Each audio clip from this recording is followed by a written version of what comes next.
Sorry about this, Mr. Chair.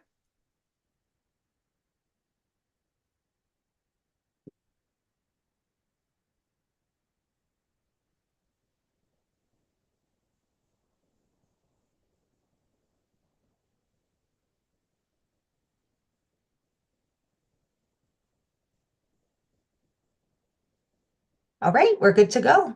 Great. Thank you, everybody, for attending. Welcome to a special council meeting to hear delegations from various community groups regarding our community grant program. It's Wednesday, December 4th, and we're opening the meeting at 6:33 p.m. And right off the top, I'll ask one of our members of council to read the land acknowledgement. Thank you. Councillor Wilson, go ahead. The municipality of North Grenville acknowledges that the municipality operates on the territory of the Anishinaabe. We recognize all First Nations, Métis, and Inuit peoples who now call North Grenville their home. We respect and support the need for cultivating a strong relationship, and we commit to Indigenous informed decision-making to foster the path towards reconciliation. Great. Thank you, Councillor Wilson. We'll go on to the agenda. It's pretty straightforward. We're going to hear from 9, possibly 10, if Jennifer joins us later on, different groups. And they'll have 7 minutes to go through their presentation, whether they've got slides or not. And then we'll allow 7 minutes for questions from council. We did fairly well last night. Most people were able to get it out in 7 minutes, and some of our questions didn't last as long as 7 minutes. The first up is Jordan, forgive me, Lashinsky. Is that how you pronounce it, Jordan? Yes, please. Yep, close enough. And you're presenting a project called JL Toys, correct? Yeah, it's a working title. We're still working on the name of our nonprofit, but we will. Okay. Yeah. Okay. Lots of new groups we've heard from recently. So do you have content here? I think I do have a slideshow I believe I sent in. Yeah, maybe Mary, perhaps we can get that up on the screen. Can you share that with us? There we go. Can you see my screen okay? Yeah. Yes, please. Thank you. And Perfect. you'll notice right there, I'm sorry, Jordan, you're the first up, so you're going to be our guinea pig here for this evening. I'm sure you can do well. So all right, take it thank away. you. All right. So thank you for having me this evening. We are looking to start a nonprofit called potentially JL Rooted in Giving. It's going to be a separate entity from our main business, which is called JL Woodworking. We are seeking funding to hopefully benefit both the immediate area where we're in, which is at Campville, and the Leeds and Grenville community as a whole. Next slide, please. Second slide. Or is that our, oh, sorry, yep, it is. Yeah, okay, sorry, my bad. So our main business was started about 7 years ago, making small wooden items and children's furniture. And through that, we created a thriving business that has ultimately found itself in the Campville community. We found great pleasure in creating these products, both from the creation of them and also seeing the joy that both families and children had using them. And from there, we also entered into daycares and early on programs which has pretty much gotten hundreds of children to use our products as a whole. During this time, we had many requests for donations from charities and other organizations. And as such, we tried to be as giving as we could over the years, but as a business, there's only so much time and resources we could to be able to focus on giving out, focus on these charitable acts. So the point of this would be to try and get more resources in which we can create a separate entity that would have its own focus and energy to be more charitable, which is something we care to do. Next slide, please. So our mission statement, I'll just read it straight up, is to enrich the lives and strengthen our community by creating useful wooden items, promoting local artisans, and nurturing young talent through hands-on woodworking and mentoring. Next slide, please. So the first thing we would care to do is to create wooden items. Some of these would be kits for senior living facilities, other care homes, and youth groups to foster education through woodworking and engage people in hands-on activities. Each of these projects could be adjusted to the group's needs and their abilities and what they care to achieve. Some of these projects could be as simple as just some rough sawn parts that we create through our facilities.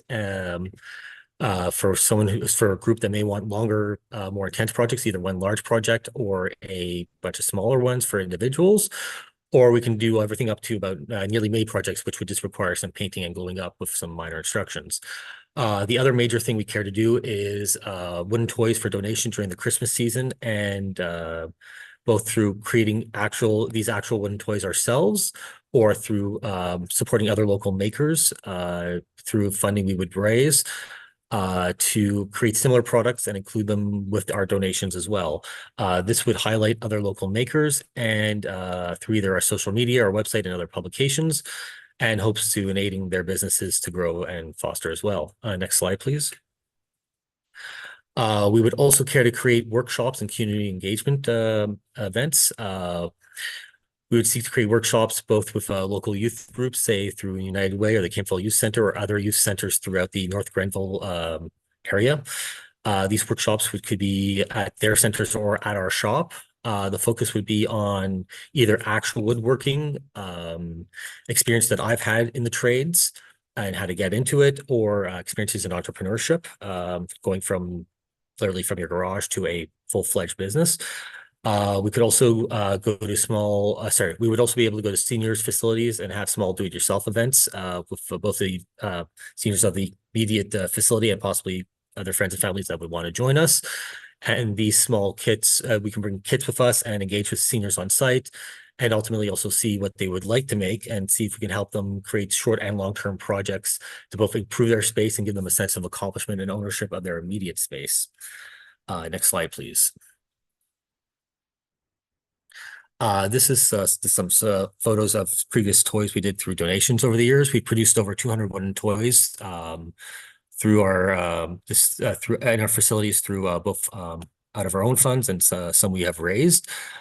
We gave these away through Toy Mountain and other organizations and food banks, especially through the Christmas season. And then we've also provided larger items to other charitable auctions, such as Beth Donovan Hospice, the North Gore United Church, and the Dundas County Hospice. So we've been doing this for quite some time, and we have enjoyed doing this, but there's only so much we can do in such times with so much that we have with our budget as it is. So we know we could create, say, small kits and products for probably about $10 a unit or less. So not a lot of money, very little money can go a very long way with what we can do. At least in the physical item space. And we know we have the facilities ready, available. So the overhead for production is minimal, as we can donate time from our business to do that, as well as we know from making events within our shop, as you can see in one of the photos where we had both teenagers from a high school who needed their volunteer hours were able to come and help us create some of the toys that you see on the other side of the slide. As well as we know there are many seniors looking for things to do. So we can either set them up with packages in the shop or at their own home or something like such, where they can create and help us make things for larger donations. So that's the immediate, and then as well as we can consult with we have consulted in the past with some senior living facilities in the area, looking to create these kits. So we know there is a demand for them. It's just a matter of the time and energy we can't take away, there's only so much time and energy we can take away from the main business. So creating a separate entity that could be administrated and managed separately would be much more helpful. And also being able to be an actual registered nonprofit, we would be more able to raise funding and get better pricing on items. And this would create a more charitable organization that we would hope to grow. Thank you very much.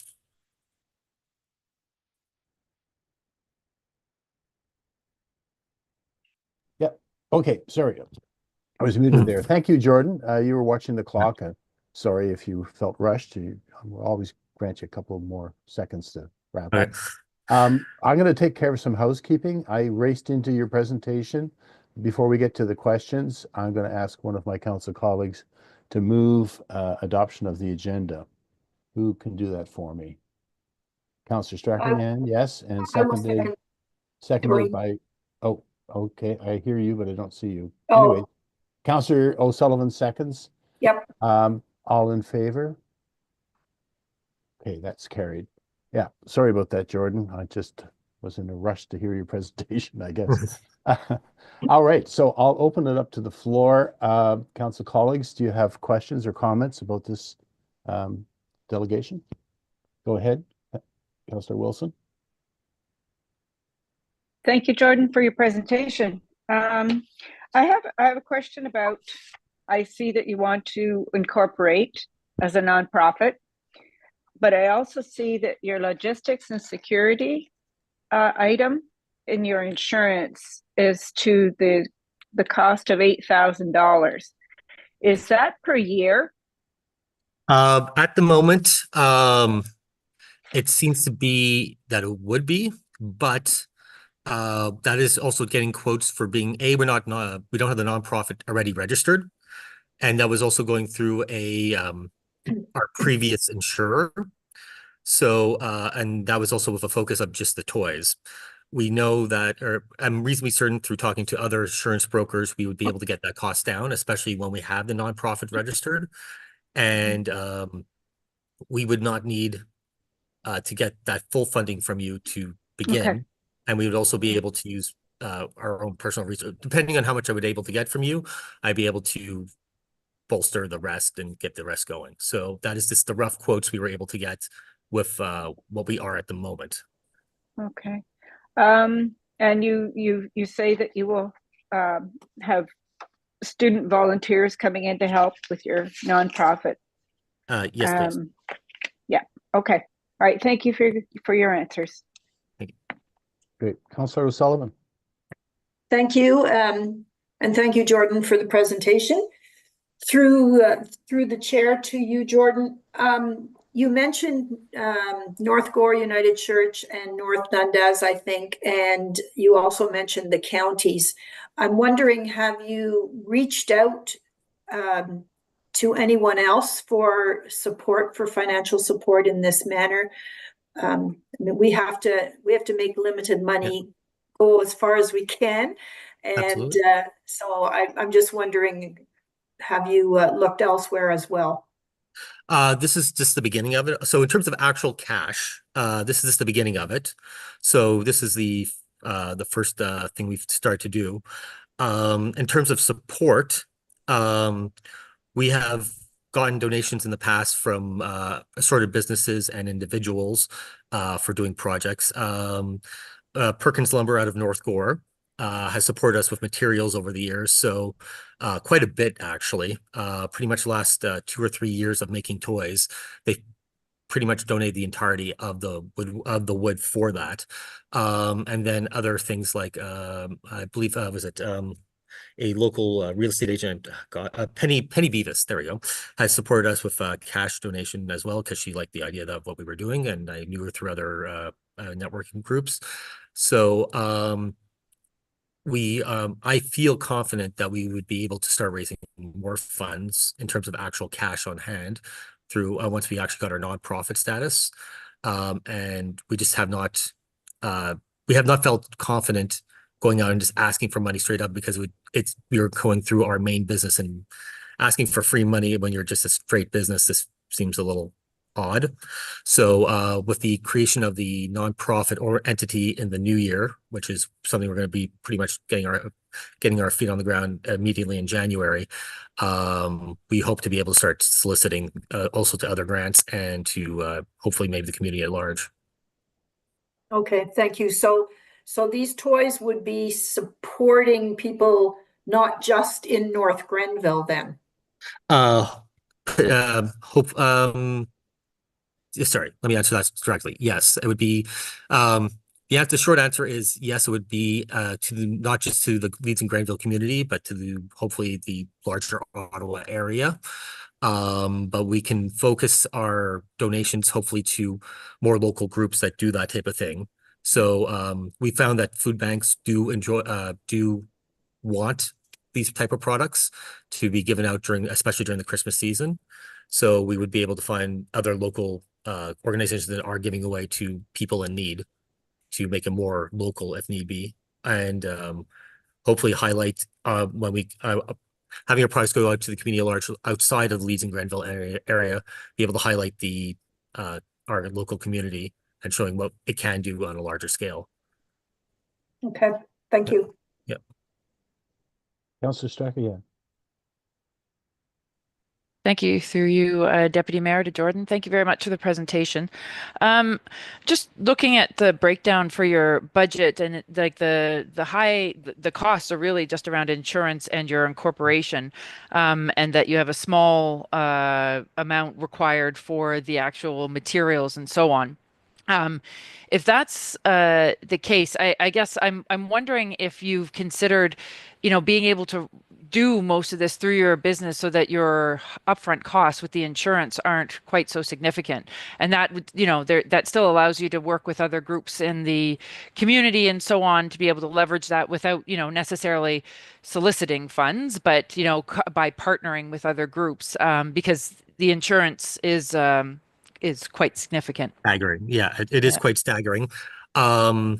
So to answer that, the reason why we want to separate it from the main business is having the reason why we want a separate entity is the insurance actually will come down hopefully from there. That's the initial quote we got from one of our insurers. By being a nonprofit and actually showing our nonprofit status, I think we'd actually get that down a bit. And by doing it through our business, it would actually possibly be higher. So that's part of it. And then also having a nonprofit entity would allow us. I find that there's more grants and opportunities available to nonprofits as opposed to just being a business trying to raise free money. And also going to the community at large saying, hey, we're a for-profit business, but we want your money for free. It just doesn't, it feels like it doesn't feel right to us, I guess, would be the best answer to that. We feel we can get some of those costs down by actually having a proper nonprofit entity as opposed to our for-profit business. And then from there, we could also channel actual funds from our business to a nonprofit, which would help as well, I believe. And I know that some of those costs will be coming down once we actually have that entity. Okay. Thank you very much. Councillor Wilson.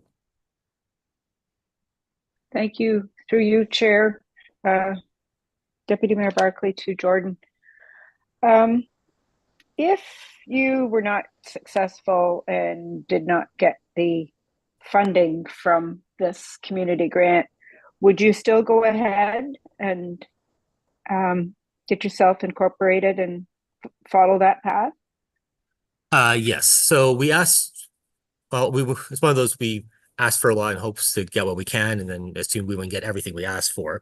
Try and get as much as we can and go forward from there. So the short answer is yes, we would still be going forward.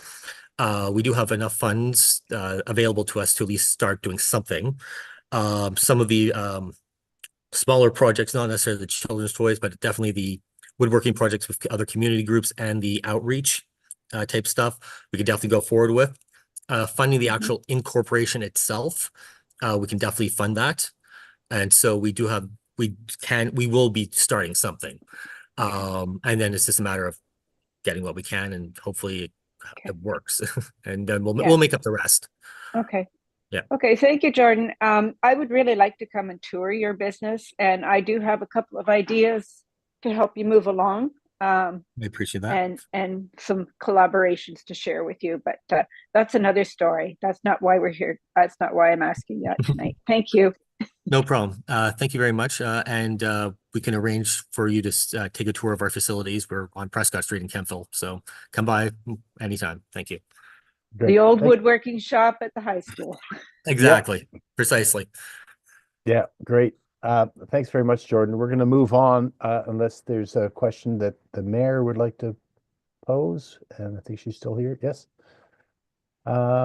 No, actually, all Okay. my questions were answered. So thank you so much, Deputy All Mayor. right.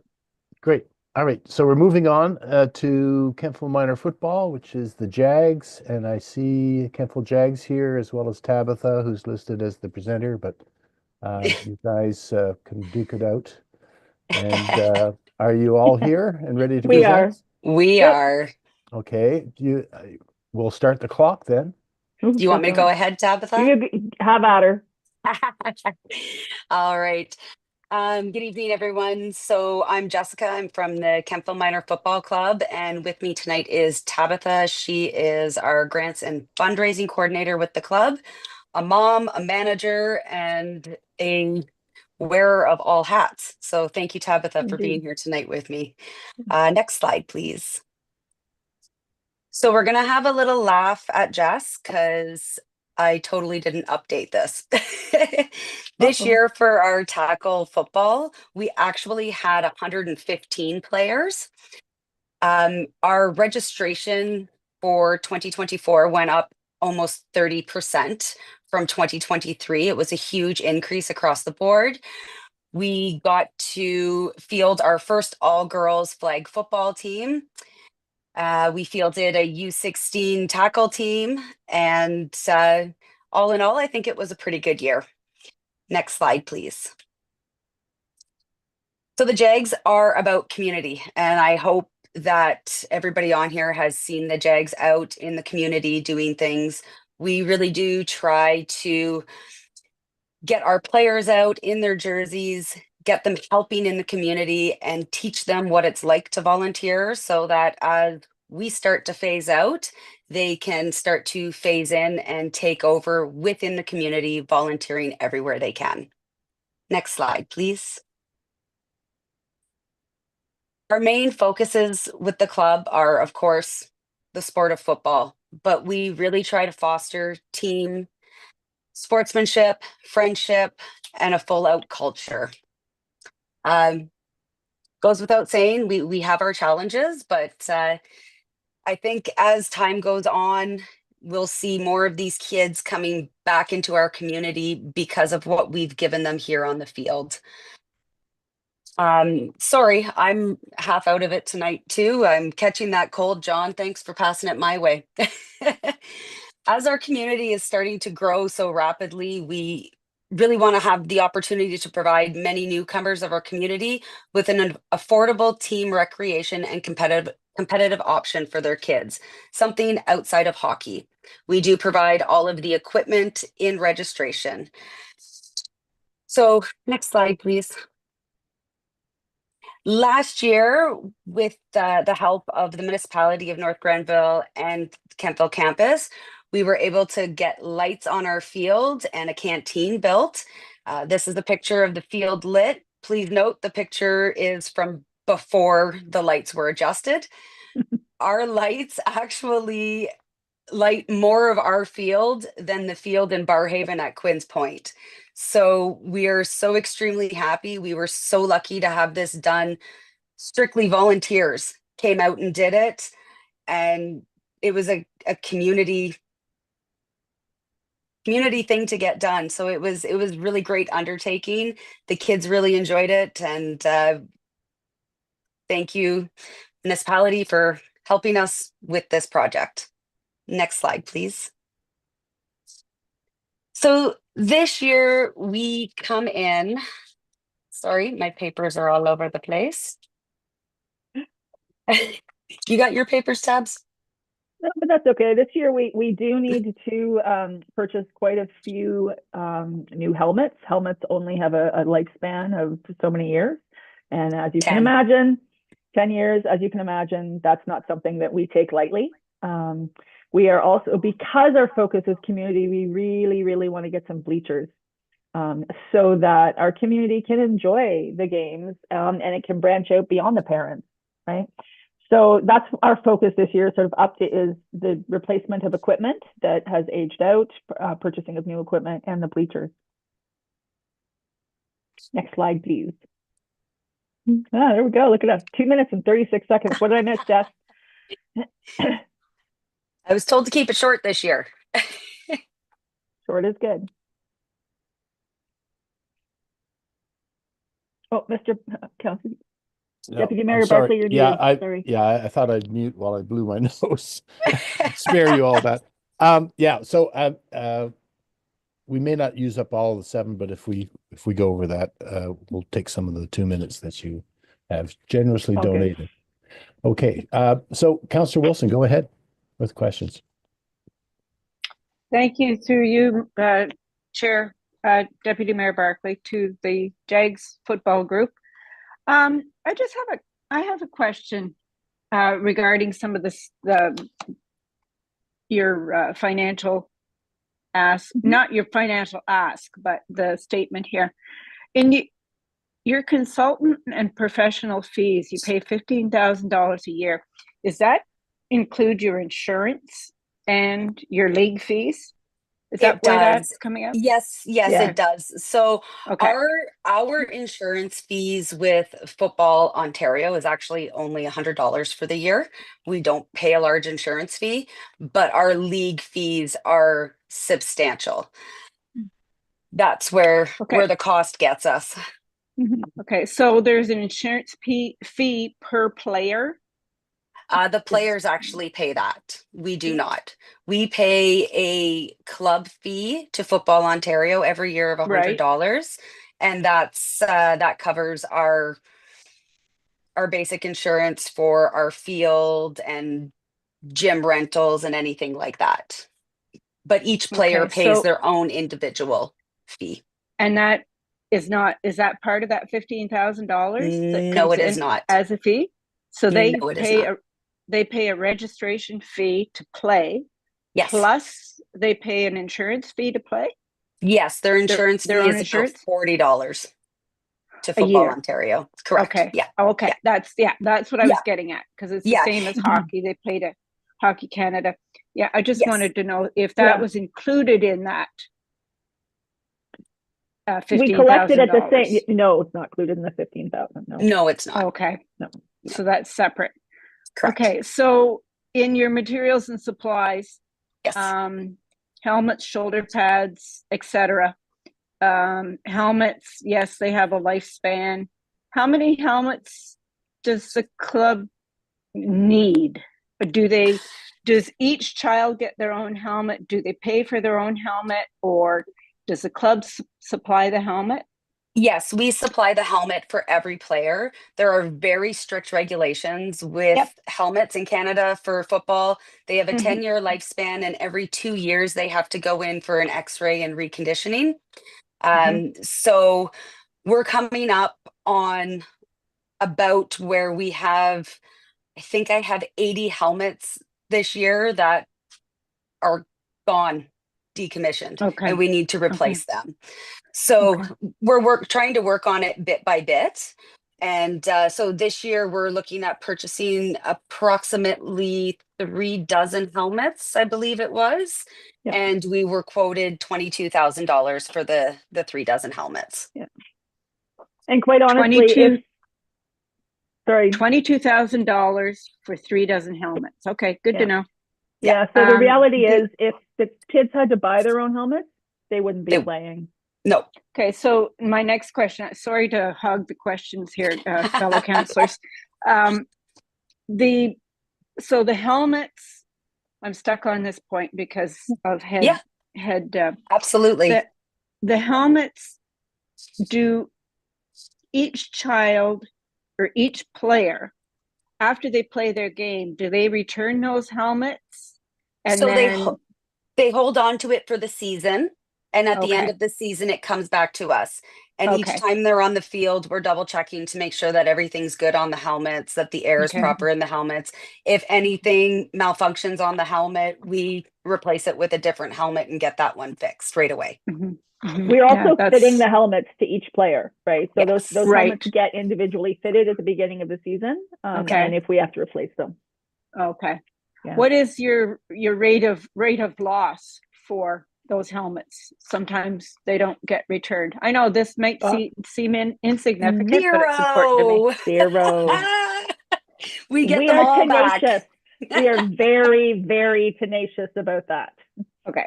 Same with jerseys and that sort of thing. That's Yeah. correct. Jerseys, Okay. shoulder pads, that all comes back to us. So Yes. I see you're looking to build a scoreboard enclosure this year. We're that hoping correct? to, but that's kind of on our Wish list. to-do list, but if it doesn't get done, it doesn't get done. Our biggest priority is getting seating for the parents and the spectators in the community to be able to come out and Mhm. enjoy game day and practices. Okay. Yeah. My last question, I promise. What if you did not receive all this $40,000 ask from Yep. municipality? What are your steps going forward? Tabitha? So we are constantly fundraising and also soliciting sponsorship. We are also applying to other grants, quite frankly. Right, any and all external grants we'll be applying for, Trillium, all of them. And we have, I mean, it's a priority list, right? Obviously, the helmets are the #1 priority. Helmets and the equipment, because we want the kids to be able to play. And so we just prioritize, and as we collect funding, then we work our way through the list. Okay. Yeah. Thank you for your answers, girls. Thank you, Counselor. Thank you. All good questions, Councillor Wilson. Councillor Strakian. Thank you, Deputy Mayor. Hi, Jess. Hi, Tabitha. Thank you very much Hi. for the presentation. I've seen the benefit of the program when everything goes well. Oscar certainly enjoyed flag season and tackle this year, so there was a lot of fun to be had, and it's a very professional looking club. I mean, you really have stepped things up, and you're running with the big teams in other places like Ottawa that have the big fields and the big stands and everything like that. So it's definitely great to see that. I guess, my question is, I had a bunch of them, but Debbie got to most of them. My one, I guess, remaining question is related to the fundraising efforts and where you can access other funds like Trillium and so on. Have you been successful with those in the previous years? Like last year, did you manage to access funds for, Trillium and the like? No, we tried. So how many grant applications? I think we did 7 or 8 grant applications. Yes. Last year. But we got and- feedback on all of them. So going in this year, we don't feel so blind. Yeah. Okay, perfect. All right. So you have feedback from what you did last year on how to improve this year's applications. Correct. Yep. Okay. Yeah. Okay, well that's good. That's helpful, at least that you're not going and just trying to repeat the same thing year over year. So No. okay, No. no, that's fantastic, and it's good to hear the the prioritization list. Obviously, you've you've thought that through. The bleachers are nice to have, but the parents are and spectators are pretty good at remembering a chair, and if you're like me, you just get used to sitting on the grass or standing. But it's definitely worthwhile to look at some stretch goals as well. So I appreciate that, and I appreciate that you're trying to reduce the cost. It's not a cheap sport to be part of overall. The fees are not insignificant, but if you had to buy all the equipment with the uniforms and the helmets and everything like that, it would be it would be prohibitive, and you certainly wouldn't have the majority of the kids out there that you have now. So I appreciate that. So thank you very much. Thank you. Great. Mayor Peckford. Yeah, thanks. And nice to see you both on the screen tonight. So, and as stated, we appreciate all of the efforts and hard work and dedication to grow the club. Just 2 quick questions. When it comes to the bleachers, have you ever approached with the Kemptville campus a sort of a co-acquisition of those bleachers? Because potentially, right, they could be used for maybe other events. I'm trying to envision, right, how they could be sort of multi-use bleachers, if you will. Given that, of course, while they could be used for the football season, there may be evenings or days where you're not using them. So I don't know if that's a conversation that's been had up to now. Just curious to know. It has. Okay. And it's happened. And that's pretty much where it ended. Okay. So yeah. And they would be fairly lightweight mobile bleachers, certainly, like yes. there's Yes. some So the versatility. Yeah, so the ones that we have priced through Uline, they come with wheels so that we can remove them Right. too. Okay. And they're all aluminum, so Okay. nothing too heavy. Much like much like at Riverside Park, I would imagine, because they're Correct. also Yes. okay. Excellent. And when it comes to the helmets, I just needed a bit of a cue. Is it the lifespan of a helmet? Is it 2 years? Did I hear that 10. correctly? 10. 10. Okay. Yes, so- every 2 years it goes in to be reconditioned. okay. So they x-ray it and make sure all the parts and everything work on it. There's no cracks or anything. And Okay. then it gets a new certification on the back of it for another 2 years. Okay. So through you, Deputy Mayor, over back to the presenters. So with every investment in a helmet, arguably, right, is for up to 10 years, providing Correct. obviously some of them will meet the end of life sooner than that. And that's important because that means they've done their Yes. job. Yes, But for the most part, when this investment is made, it's made for up to a decade. that's right. correct. Perfect. And then once we decommission them, we use them as trophies for our end of year banquets. Oh, okay. Yeah. That sounds good too. Okay. Thank you so Yeah. much. Thank Great. you. Thank you, Madam Mayor. I have one quick question. This year's ask is 40,000, a grant of 40,000. What was last year's ask? Do you remember? Off Oh, the I top wanted of my to- head, no. I believe it was 60 Oh, thank you, Tabitha. 60? because we Yeah. were looking at the lights last year, right? That was Yeah. I believe it was 60, And which we it did come not get. But You did? Yeah, that was my next question. yes, no, we got How a mu- portion. How much did you Right. receive from the community grants last year? 20,000? 20. 25. 25, pardon me, 25,000. Yes. Great. Yes. Okay. Thank you. Yes. That's it. Thank you. Thanks for your presentation. Thank All you. very exciting. Take care. Thank Um, you. I'm going to put Jennifer Gow on the spot. Jennifer, are you ready to present? You weren't able to last night, but Oh, I apologize. Yes, I am. yeah. Okay. Well, there's your presentation. So why don't we'll reset the clock and let you take it away. Oh, thank you very much. Good evening, Mayor Peckford and Deputy Mayor Barclay and councillors. I'm pleased to talk to you about the Friday Drawing Circle that's been in effect for a year now. Next slide. Just to remind you a little bit about what it is, it's an open life drawing studio for artists of all abilities.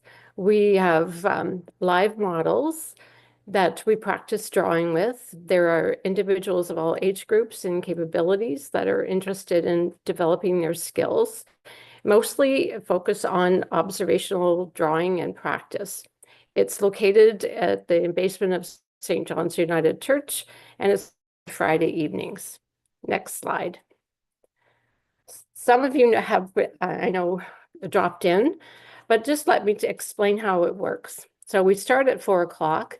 There's usually 10 to 12 adults, although we were delighted to have a paint-in with the North Grenville Art Guild, and 18 people came that evening.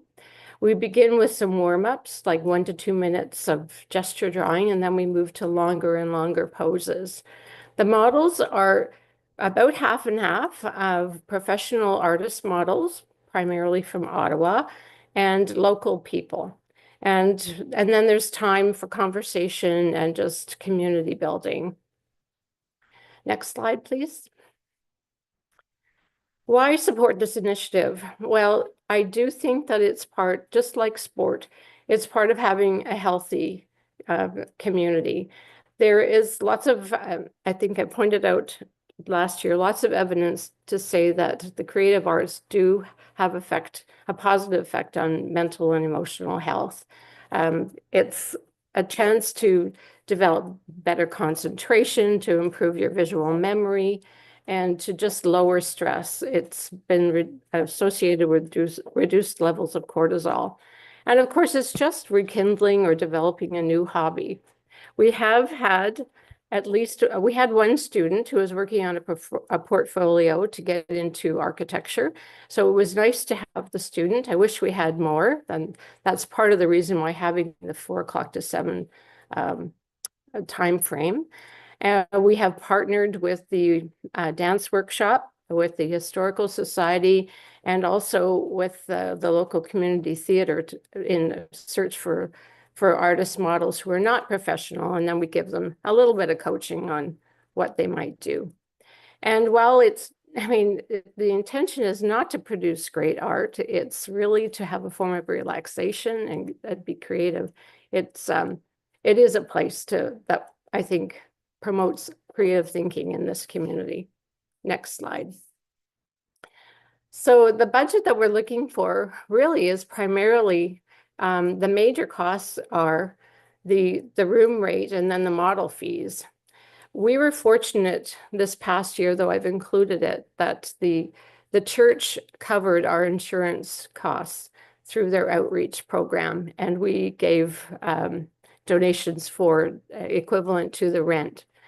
But the participants actually paid for the models. And so we are looking to be more and more self-sufficient, but we do find the cost of space, particularly finding an appropriate space in Kemptville, the major challenge. And this space is large enough, it's got tables, it's got good lighting, we have access to the kitchen. That has made it a good place for us to be. As far as the rest of it, the donations have been from lighting to easels. Everyone they take turns with refreshments, they pay for their own materials. So it's really, it's really looking for help with the facility, which I think in North Grenville has been an ongoing concern in the arts field. Next slide. So the financial request last year, when I looked at the numbers, we spent about $2,100, if I recall correctly, on facility costs. The model fees that's not all in, but they'll come in about $3,200. And that's partly because we don't always use professional models, like more than half the time we don't. So an individual, I've forgotten the actual rates, but they're paying for about a 10-week program, anywhere from $100 to $150. If you went to Ottawa, you'd be paying like $250, but then they're using all professional models. We're looking for the help with the facility, and then we also are finding that we do need a proper model stand. We have been using a couple of platforms, but they're awkward. They're not quite safe for other circumstances. They're just fine, but this particular one, they're not as safe as I'd like them to be. So that's what we're primarily looking for. Next slide. What do people say about our program? Well, I've been really, really happy with the growth. We have about 25 people on our mailing list. Any one time, we've got 10 to 12 people attending on a regular basis, sometimes more. And reasons why they come is for learning, for practice, and for relaxation, as these comments suggest. Next slide.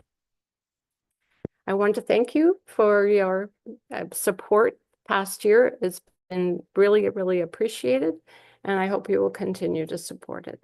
Thank you. Any questions? Thank you, Jennifer. I'll open the floor to questions, and while I'm waiting for hands to go up, I'll get to Councillor O'Sullivan in just a second. What did you receive in terms of a grant last year? Do you recall? Was it? Yes, I should recall. It was about 26. Okay. And the request was 35. I see. Okay, great. Thank you, Jennifer. Go ahead, Councillor O'Sullivan.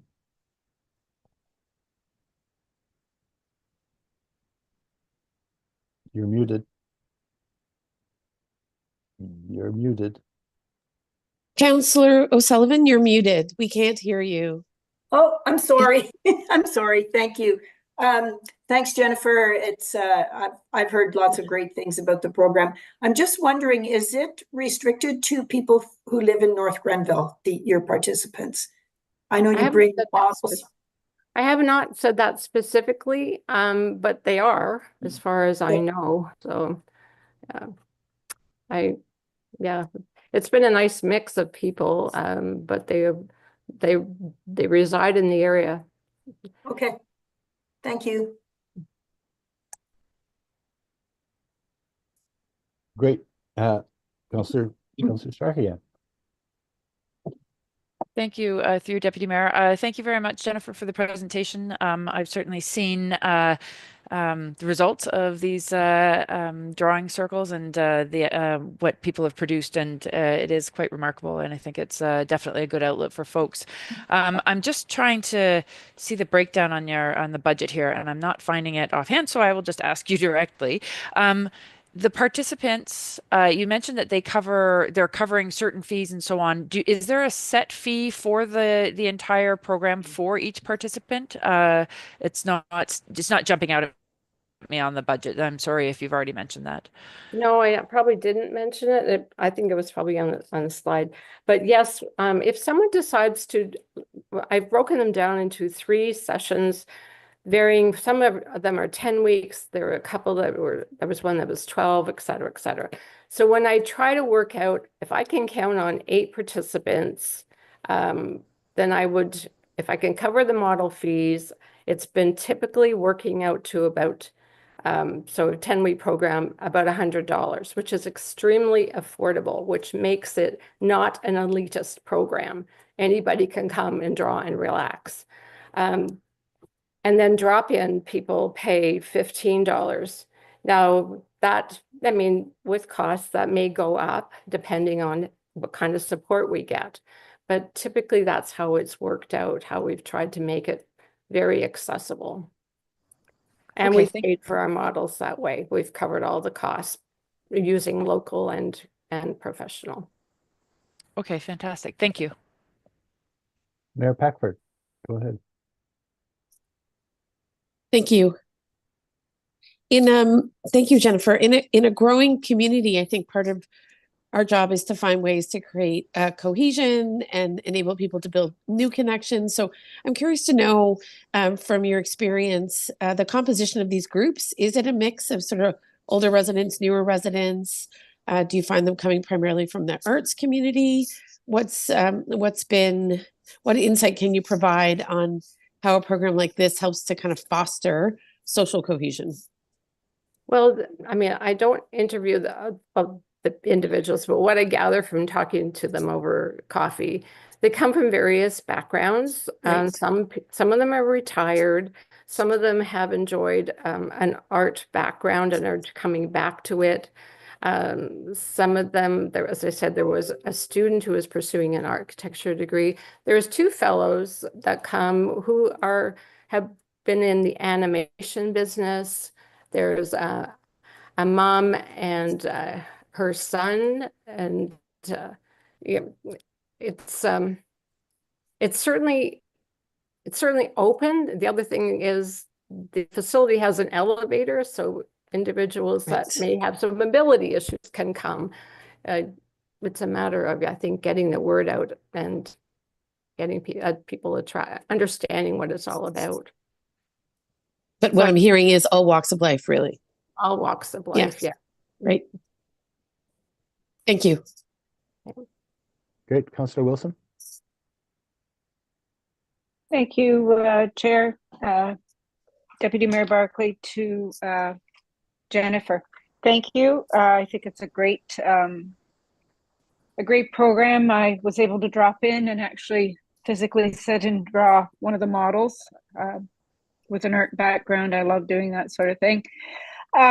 We are currently talking about and are working towards establishing an arts council within the community. And I wondered if perhaps someone from your group would like to come forward and help with that, and perhaps that would help with finding a place for the type of thing that you're doing.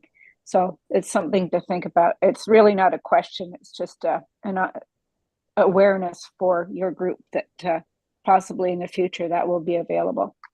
Oh, thank you. As I said, we have talked with the North Grenville Art Guild and are looking at ways that we can partner. So yes, more partnerships would be great. Great. Councillor Starkey again, go ahead.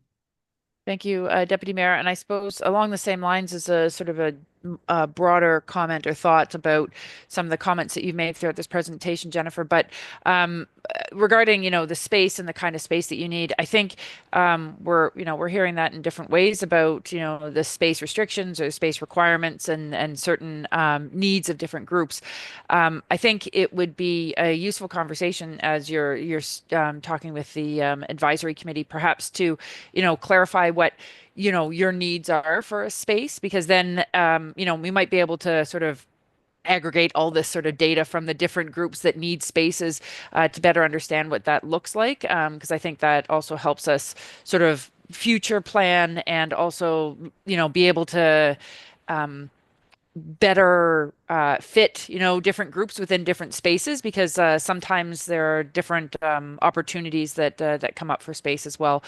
So sort of size, you mentioned lighting and that kind of thing, and what kind of layout that you would work best and so on. So perhaps that's something that you can bring up with the advisory committee, and that they could, from an arts perspective, include that, information from various groups, and other advisory committees could do the same for the groups that they interface with. So just some food for thought, perhaps, on Thank you. those future conversations. I'd be happy to do that. Thank you. One of the great benefits of these kind of special council meetings is that a lot of different groups get to find out what each other is doing. And certainly as council, it's been our privilege to listen to a lot of what's going on in the community. And we often recognize potential connections and synergies out there. So as Councillor Wilson mentioned, like an arts council that could bring all the different groups together and maybe collaborate or share space and that kind of thing. I think the time has come that we could really benefit from that in the arts community.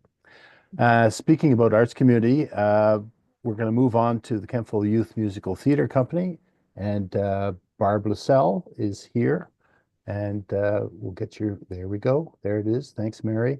And Barb, if you're ready, we'll start the clock and let you tell us all about 2025. So I'm just going to pass that over to Lucas, Okay. John, because I had Great. some dental surgery and I'm not really capable of speaking today. So leave that for Lucas to carry. Thank you. Okay, not a problem. Sorry to hear that, and I commiserate because I'm suffering too a little bit. So Lucas, No problem. there he is. You can hear me all right? Yeah. Ready to go? Yeah. All right, yeah. So I'm Lucas Caldwell from KOMPC. I'm the lighting director and assistant director, speaking on behalf of Barb. And we're coming in for another grant application this year. You can go to the next slide, please. Yeah, so this is just our agenda. We're gonna go quickly through it. No, we only got the 7 minutes, so we can move right ahead to the next one. Okay, so an introduction to KOMPC for those of you who don't know us. We're the Kemptville Youth Musical Theatre Company. We're a not-for-profit, volunteer-run youth musical theatre group that's been staging shows in North Grenville for 23 years.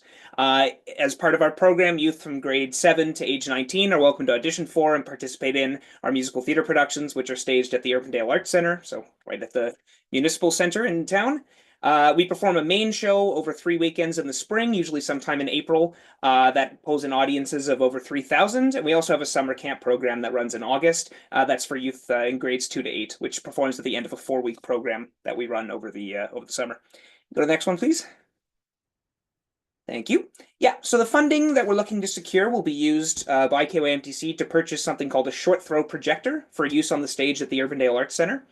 If the grant's approved, the installation of this short throw projector will occur by February 2025. We've been talking with people, just making sure we're good to go if we get it. The short throw projector will be used in conjunction with the Cyclorama, which we received partial funding for the grant last year. So thank you all very much for that. It's been really great, and it'll actually work really well with this short throw projector to enhance the space. Go to the next one, please. So a little bit about the short throw projector and how it's different than a typical projector. Obviously, it's a short throw. So whereas movie theater projectors, or school projectors or anything that's used for displaying a presentation or something like that, is set back, like the one at the theater, this is going to be right up on the stage. So it throws a very wide image from a very short distance of about 5 to 10 feet. So it has two major benefits. The first one is for staging. You can you can put it on and have no shadow. So we're not hitting people from the front with it. So it can create a very realistic looking background, as you can see in some of these pictures here. You don't have to go crazy building sets. It can make a stage look a lot wider than it is. And the other thing to consider about this is that it's very bright. So there's lots of stage lights, such as all those stage lights that are there, those you know, the Leco lights and those Parnells that we have, they're quite bright. So a short throw projector typically has about 7,000 lumens, so it's very, very bright. So it can kind of actually stand out and not get washed out by the stage lights. Throw it over to the next one, if we could. Thanks. Yeah, so the community impact, the way we're going to try and engage with partners in the community on this. Once we install the short throw projector, it's going to remain there and be available to all groups in the theater. Organizations, performers, whoever wants to use that stage will have access to the short throw projector, which will positively contribute to their experience and that of their audiences by adding in that dynamic set, by adding in that light, adding in that functionality, that sort of changement that it's allowed for. So we are aware that the lighting board has been replaced recently, which is great. Very, very happy to hear that, especially as lighting director. Woohoo! But there, you know, the lighting board, it's a great step forward, but there's still the fact that a lot of the lights in the theater, or all the lights in the theater, sorry, are incandescent. So they're a single color, they're in a single fixed position, they're not moving. A lot of theaters nowadays, almost most theaters, are using LED lights, which allow you to change colors throughout the show. You know, one scene it can be blue, next scene it's red. And the LED projector, the short throw projector, will allow us to do that on the back cyclorama.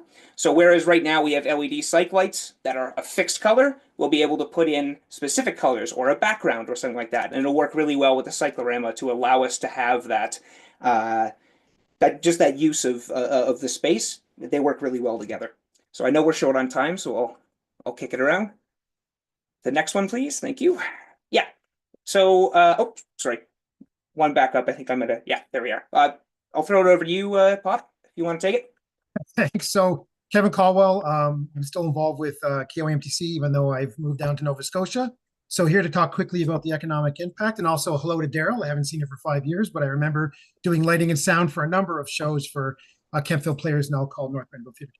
Okay, so economic impact. So the bottom line is KYMTC over the years, over the decades, has established a really solid reputation. We put on really high quality productions, take a lot of pride in what we do. And the addition of the cycle last year was amazing. For those of you that came out and saw Little Mermaid, having a short throw projector will just really improve the quality, our ability to project scenery, images, colors, and other effects onto the cyc from a short throw projector is amazing. Is going to make it an amazing experience, keeping in mind that, you know, we drew over 3,000 people to our shows last year. And some of these folks come from Ottawa, from across Eastern Ontario, bringing them into the community. We got lots of feedback on Facebook, lots of questions. People were asking us who'd never come to the show before, who were asking about where can I eat? Like, is there a mall nearby? So there's people coming to see our shows that are spending money in Kemptville and in North Grenville, which is great. Next slide, please. Back over to you, Lucas. Yeah, so this one right here, just like with the cyc that we were able to put up last year with the help of the grant, we understand the importance of sustainability in something big expense such as this. So we're planning on working with the, or continuing to work with the municipal staff to ensure that we are contributing in the care and long-term lifespan of this projector, whether that's bulbs, you know, filters, little things that come up every now and then. We want to work with the community to make sure that this tool, which will be available for everyone, is in good working condition. I know we're short on time, so I'll kick it to the next slide, please. Thank you very much. So yeah, as we said, the addition of this short throw projector, the Urbandale Arts Centre provides the theatre a lighting tool that adds flexibility and complexity to lighting design options to organizations and performers using the theatre. So we plan to give it to everybody. Short throw projector will be a new lighting innovation for this area. There are no local community theaters or high schools that have one of these in use with the cyclorama. Some of the theaters that do would be Centrepoint, NAC, some of those Shankman, those theaters have it, but none in our little community here. I'll kick it to the next one so I can talk about the money before I run out of time. So yes, we're looking to secure $8,000 in funding this year. We're estimating the projector to be somewhere between $10,000 to $11,000. So we're looking to get $8,000. We'll put in the rest from our operating funds and hopefully get this thing installed by February 2025. So I know I'm over time, so I'll say thank you very much and appreciate your time tonight. Thank you. Thank you, Lucas and Kevin. We're always a little bit flexible on the time, but I do appreciate you keeping to it, and it gives us more time for questions, which we're going to go to now with Mayor Pefford. Go ahead, Mayor. Yeah, thank you so much. Just curious, you referenced many theaters having LED lighting, and I assume in saying that we don't have LED lighting? No. Or, right, so we're operating off of incandescent 750 watt lights. So the long kind of stubby one, or there's the long ones, the little stubby ones are called Parnells. They're all incandescent. So Gotcha. yeah, they all need bulbs. And the reason why that's important is because we put something in front of the lights called a gel, which is basically like a sheet of plastic that lets it be a different color. LEDs, apart from the benefits of less energy, heat, all that's getting drawn, they also allow you to change that color and allow the lights to be controlled by that new board that we bought. It'll be really useful once there's something to control with it that's at the level that it's meant for.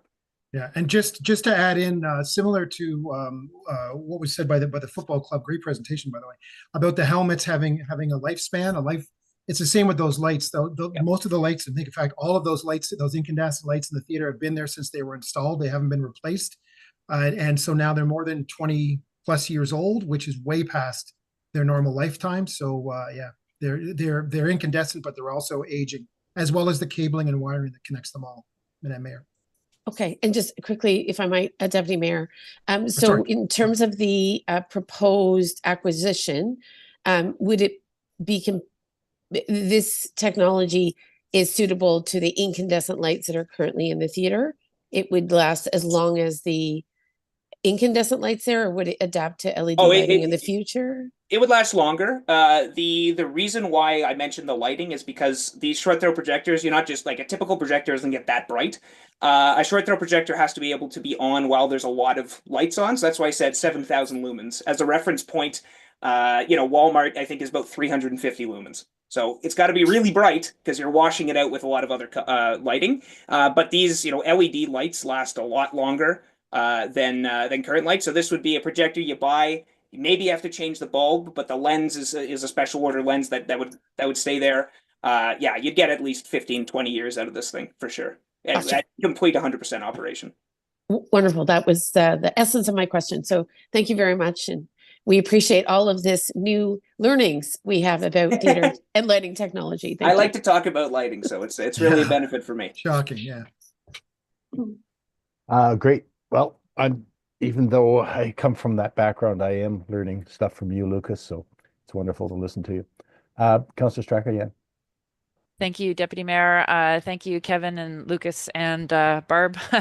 Yeah, I look forward to doing another tour of the space again this year to see what the updates are. Certainly the productions are well received, well attended, to the point where parent can't even get in on the last show if you don't get ahead of the game, But yeah, no, I think it makes a big difference. What we're hearing, I think, not just from your group, but also from what you've said tonight, is that there's sort of a laundry list of items that need upgrading and so on, and hopefully that kind of information has been communicated with Parks and Rec as the facilities owner, so that we can, maybe look at maybe a longer term plan rather than, necessarily going through the community grants process is a possibility. Not to say that this one isn't a worthy application, because some of these items, they're not small.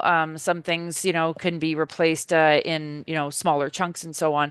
And I think that I know we have the North Grenville Community Theatre. They put on a fantastic show with our town recently.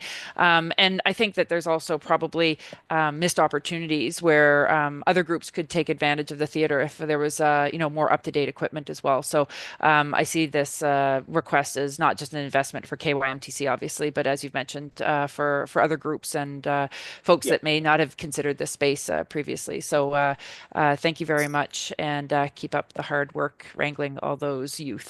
Thanks. If I could quickly just speak to that. So yeah, we did have a meeting last year with mayor, some members of council, and the facilities folks.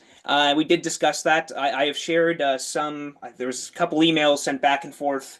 I don't know the timeline, but quite a bit over the last year, where I had gone around to a couple the other theaters in Ottawa and taken a look at their lighting systems and some of the other ways that they had set up their space given these constraints. One of them being Canterbury High School, which had an old theater and it had to set these things up with piecewise, not all at once through budgets. So we've shared that. I'm happy to share it again. Always happy to share what I know and to bring in other people such as the PSL, Professional Sound and Lighting. They're actively engaged with us and giving us recommendations. So always happy to discuss that further if prompted. Yeah, and I just wanted to say that we should maybe still focus on what we're asking. It's just for the projector, and not for the all the lights to be changed or anything like that. Yeah, This is this is a time. This takes time to build it, to get it up to par. So that's fine. The projector will help a lot. Yeah, before I go to Councillor O'Sullivan, just to follow up on that, we do appreciate all the improvements that your particular group, Barb, has made to the theatre that we all enjoy. Did I lose Councillor O'Sullivan? You were there? Oh, I'm here. Yeah, did you have a question? Well, you're not finished though, so. No, well, no, I just saw you pop off the screen there, so I thought we'd lost you. Yeah, no, I just want to take a minute to say how much we appreciate the improvements in the theater. As council, we're there all the time. Urbandale sign has moved and it's been painted black on either side of the stage, and you have a psych there that other groups can use, and so we do appreciate the improvements that your particular group has made possible in the theater. And that's all I wanted to say. Councillor O'Sullivan, go ahead with your question. That's okay. I was just going to say actually that I think Kristen and you both have made the comments that I was going to make or ask. So in terms of this projector, it would actually be put in place and stay in place permanently. So I as Councillor Strugarian had mentioned, I'm wondering if it could be under capital expenses for the municipal center, if it's something that can be used for other groups as well. So anyway. Yeah, just to totally understand that and understand that the reason why we've been kind of going for this grants and supplementing it with the rest of our money is, as Barb had mentioned, we understand these things take time if they're large scale procedures, but we're focusing on, we're not looking for a grant to get the lights, right? That's a large scale thing. We're focusing on little bits we can add that once other stuff gets added in through, those capital expenses, it's not like this projector is going to be useless. It's going to be extra useful because the infrastructure around it will support it properly. So I 100% act on that, but just trying to focus the scope because otherwise I can talk for 5 hours. So I'll spare you all that and just talk about the projector. Okay. Understood. Thank you. Great. Councillor Wilson.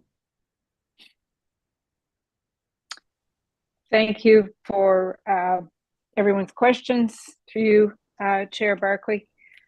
The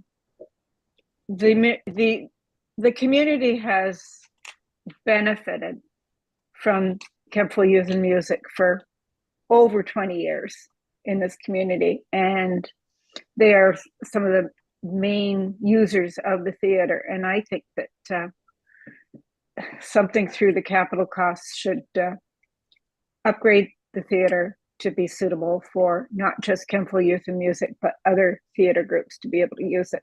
And not only that, but concerts and other events like that. So Barb does know my son did perform in some of the plays many years ago, over 20 years ago.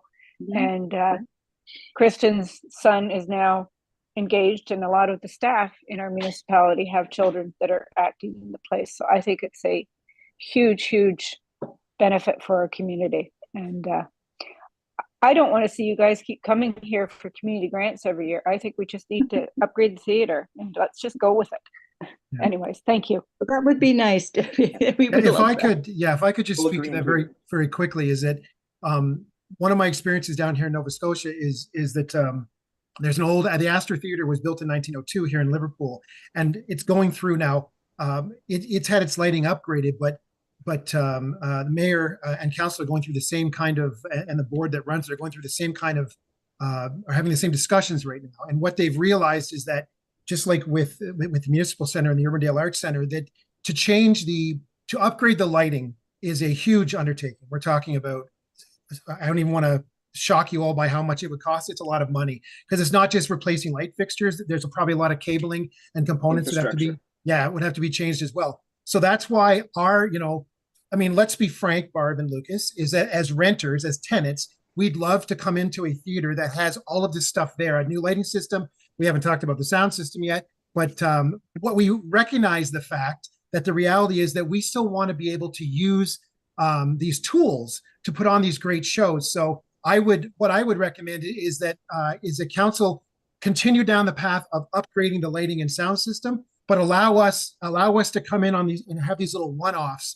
And because in the interim, until that gets done, we don't want to have to kind of wait until all that work gets done, all the bidding and the installation, everything else.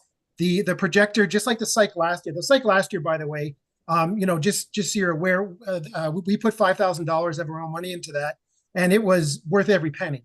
And so it is there. We recognize the fact that it's there, and we want it to be there for everybody. So with the projector, what we're asking is, listen, please go ahead and upgrade the system. But in the interim, allow us to come in and make. And the thing is, we're not even saying like we're going to put it up. We're not taking it down. It's going to be there for everybody. So I understand that it isn't really a capital expense, but in the short term, in the interim, we'd really appreciate the opportunity to have these kind of tools available for us and for all the other community theater groups that can use it.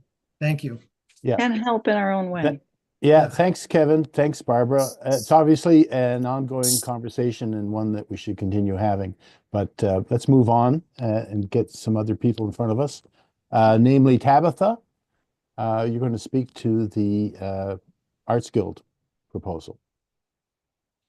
Are you there, Tabitha? Great.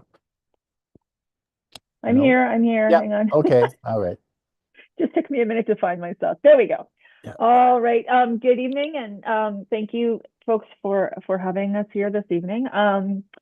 So I am now presenting on behalf of the North Grenville Arts Guild. As you probably figured out, I wear many hats. Next slide, please. So the North Grenville Arts Guild it's a guild in the traditional sense of the word. We are a group of like-minded artists. Our focus is on stewardship. We want to encourage each other. We want to inspire each other, but we also want to give back to our community. And that is very much a huge part of our mandate. Next slide, please. So given that stewardship is a big part of our mandate, we work really hard to make as many community connections as possible, right? We want to give back to our community. We want to bring creativity to the community. And various ways that we've done that over the years. We had Throwdown 2024, which was those giant ice blocks in Rotary Park, which we will be doing again this year. As long as the weather cooperates, even if it doesn't, we're doing it. We've donated to the youth center. We have an ongoing abandoned art project that we it cycles through every few months, where we leave pieces of art around the community for our community to find. We participate in Busker Fest. We've done the Kemptville Farmers Market mural. We have an ongoing venue program in various businesses and in the library. And in fact, we're in the process of working with the library to have our space in the library declared the North Grenville Arts Guild Gallery. So we're hoping that that will become sort of our permanent gallery space, or at least we'll name it as such. Next slide, please. So our community grant request this year is so that we're actually adding a show. So in the past years, we've only applied for 2 shows. This year, we are asking for 3. We really wanted to get involved with the Follow 44 project with the municipality. And so we would really like to have a Follow 44 art show and tour. We're still working on the logistics of what that's going to look like, but partnering with the various locations that are on the Follow 44 map and having different artists at those locations as a way to bring people into the community and to bring people visiting those locations. We also have our spring art show in partnership with the BIA's Busker Fest in May of 2024, and we are planning, again, the Wonderfall show for 2025. So that should say May 2025. I think I've lost my year. Anyway, next slide, please. So in the past, our shows have been pretty well attended, ranging anywhere from 600 to 1,000 people per day, depending on the year. This past year with Wonderfall 2024, we saw approximately, I believe it was 300 to 400 per day. So it was a little bit down from past years, but we are finding that there's lots going on in those weekends in November, as we all know. It's very, very busy. And so we always look for different ways to partner to help that, right? I think it's great having more than one thing happening in the community at a time brings more people out.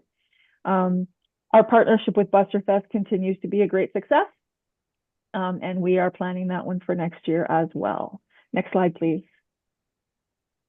A couple of things that we've done. Here's our foie d'art. We also partnered this past year with Green Gable Vines, which I know is strictly speaking just outside of the municipal range, but they are part of Follow 44.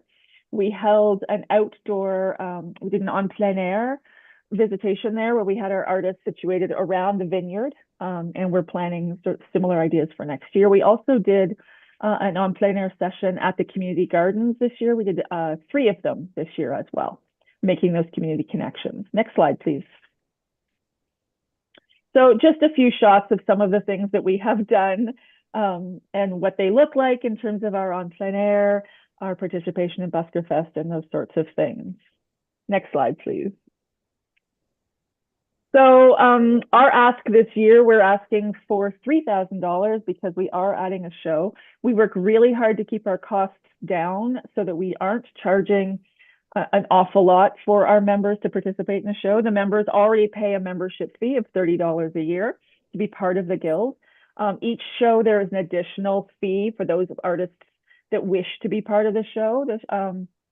Our guild is approximately 60 members. We don't, not all members show or are comfortable showing. So each show, we vary between anywhere from 20 to 25 to 30 vendors showing their works. So with the spring tour, we're kind of hoping that we can get as many of our members out as possible. So that's why our ask this year is a little bit more than we've asked for in the past, because adding that extra show is going to drive our costs up. And that's, look at me, I've got 1 minute and 35 left. I'll take it. Great. Questions? Thanks a lot. Yeah. Thanks a lot, Tabitha. I'll open it up to the floor for questions. As you know, Tabitha, you're a member of the Arts, Culture, and Heritage Advisory Committee. We're working on a public art policy. I'd like to mention that, and I'm hoping that we can get some great engagement with the Arts Guild in developing that. We have some plans, yes. Yes. Okay. Great. So questions, Yeah. council colleagues? None? Excellent work. Oh, wait, there we go. Councillor Thanks. O'Sullivan. Thank you, Councillor O'Sullivan. Okay, thank you. Thanks, Tabitha. I'm just wondering, do you have is there any other funding available from the Arts and Culture Advisory Committee, the fund that was set up by that committee? So we applied, we did receive funding from the Arts and Culture Development Fund for the foie d'art project specifically. Okay. So that is a different project, and it sort of meets the criteria of that in terms of the development aspect, new projects and growing projects. Yeah. Okay. Thanks. Good luck with your year. Thank Hopefully, you. hopefully nothing will melt. That it's just an emergent art experience. Yes, exactly. Thank you. Thank you. Councillor Strachey, There we go. Thank you, Deputy Mayor, Chairs, pardon me, through you to Tabitha. I mean, I think it's great. The variety of artists that participate in these shows is quite remarkable. It's every time I have to stop and remind myself that they're all in North Grenville. They're not coming from anywhere else. It's so it makes it even more. I don't know, per capita. It seems like there's a high number of artists compared to other areas. So that's fantastic. So I know that you partnered with My Local Markets for the Christmas on Campus event, and I think that overall the numbers were lower for the My Local Markets event, and so therefore, likely lower for the guild as well as a result. Have you thought about alternates like locations or different dates? Have you? It may be too soon to actually have that sorted out, but are you looking at trying to change things up to try and separate yourself or to make yourself more, I don't know, visible? The campus is a big area. I know you and I have talked about this. The distance is sometimes part of the challenge, but just wondering if you could put a few words to that, thoughts that are going into that. Yeah, so we're still in the early stages in terms of we don't, I mean, My Local Market isn't entirely sure they're running again next year. That's sort of still up in the air. So we have talked about, do we move to the municipal center? And I was actually just firing off an email to Laura to see if she was available. If that's, if we're looking at moving to the municipal center, we would be looking again at doing some kind of a partnership, whether that's partnering with St. Mike's on their weekend or something along those lines, right? We always find that it's just really good to have a few things going on to bring more and more people to the community. So that one, again, it's still kind of early innings, but we do want to sort of, we're exploring possibilities at this point. I know when I was speaking with Laura Valcour yesterday, she also mentioned the Armories is coming available, and that tweaked my mind to, we have the BIA does their downtown Christmas event. That would be a beautiful location for an art show during that time. So it may take a slightly different format next year, but by and large, it will be similar, just maybe not that location. Yeah. Yeah. And I know that you've done something similar. Well, I was pre-COVID days, so it seems like half a lifetime ago.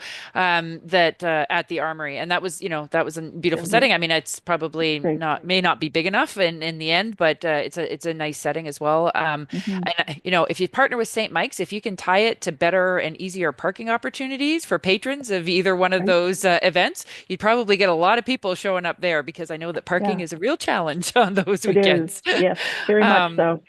Anyway, being a bit facetious, but thank you very much for being here and putting in this request. Great. Thanks, Tabitha. And if there's no other questions, I have maybe a question from left field. Obviously, the Arts Guild, people who are emerging artists, people who, are doing it for the love of it, but there must be amongst your members a number of commercial artists where they've taken their artistic talent and, sold it to the highest bidder, in terms of illustration for magazines or all kinds of different stuff. I wondered if you have a directory of people as a resource, whether we can go to your website as a resource to maybe find people who might illustrate a book or, do some It's a great idea. We do have a directory of artists on our website. We don't have we have a couple of graphic designers. We do have, we've had illustrators in the past. So we do have a list of our artists with links to what they do on our website. But it would, a specific directory would be a great idea. Our mandate has never been business, like sort of that focus on sales. Like other guilds tend to do. But obviously we sell our art. It's very validating, and it is something that we enjoy doing. It's always nice when someone else enjoys what we create. So yes, we have commercial artists. I don't know if I'd put them in that category, but perhaps it's certainly something worth looking into. Yeah.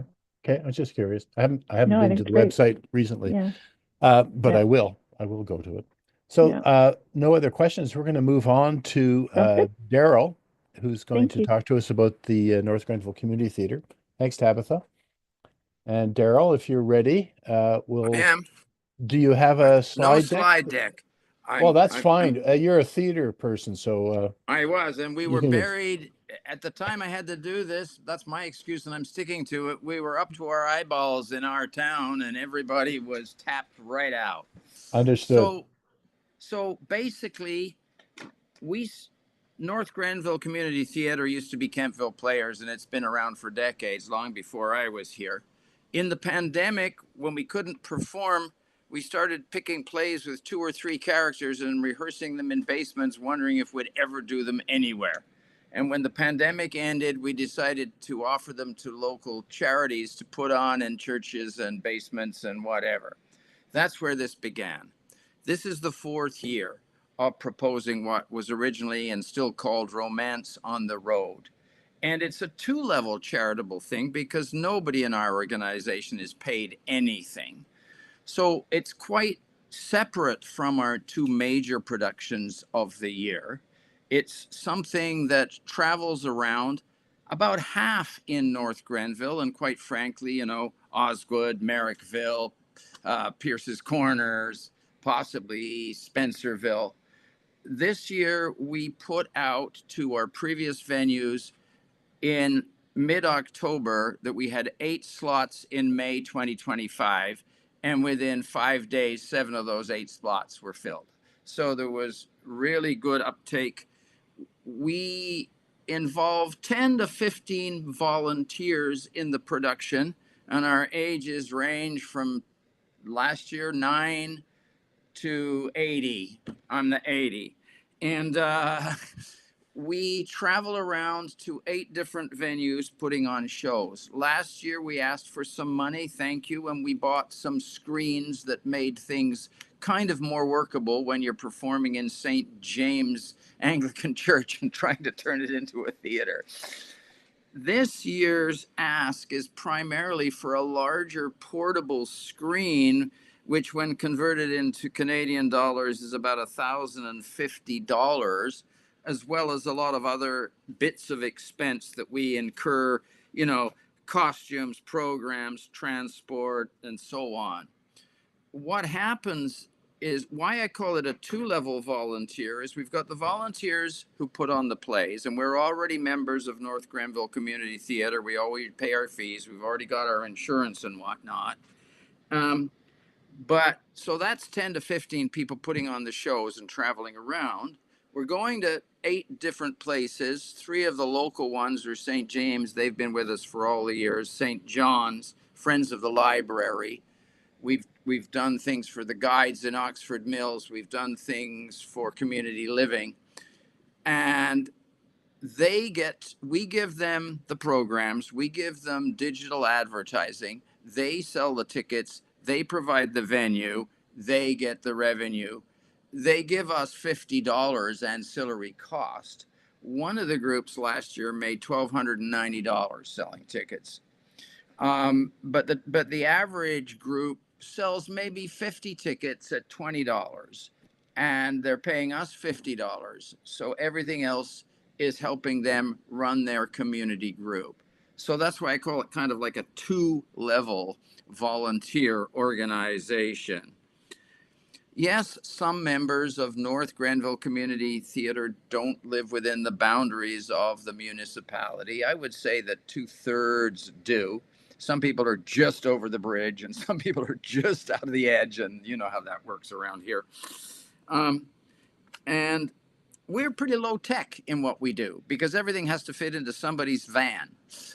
And we show up and put it up and take it down.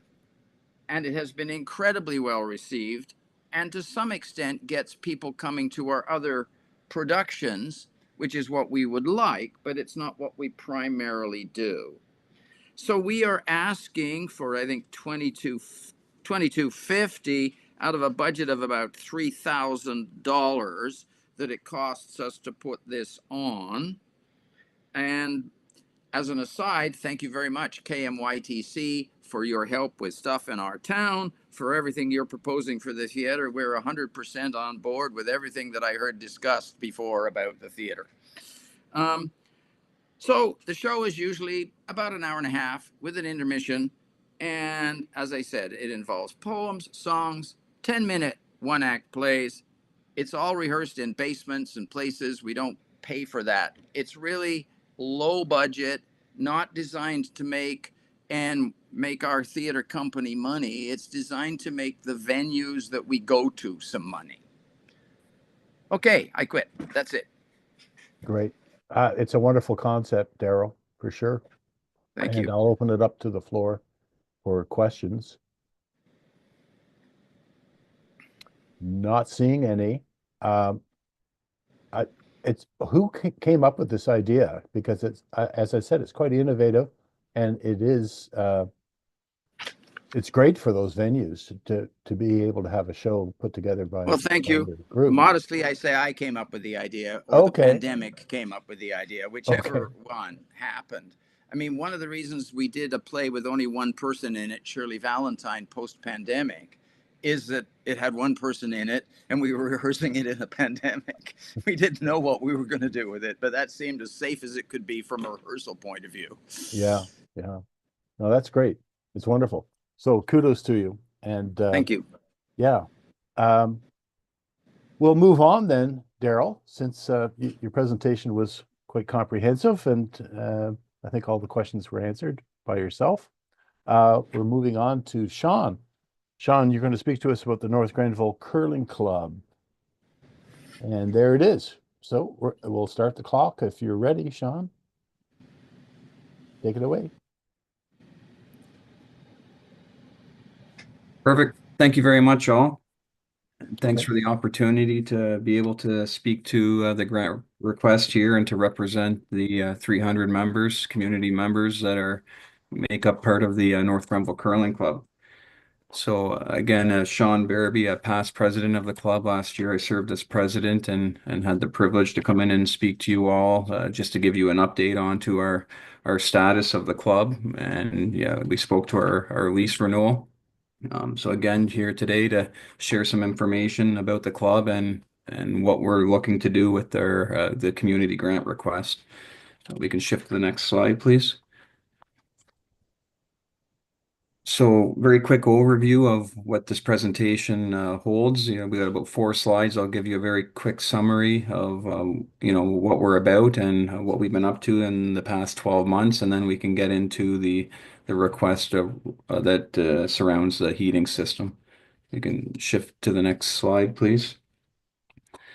So as most know, we are a 5-sheet curling rink of really competition-ready curling ice. It's really one of a kind for the surrounding area. You have to go into the city of Ottawa to get anything that's remotely close to what North Grenville has to offer for curling.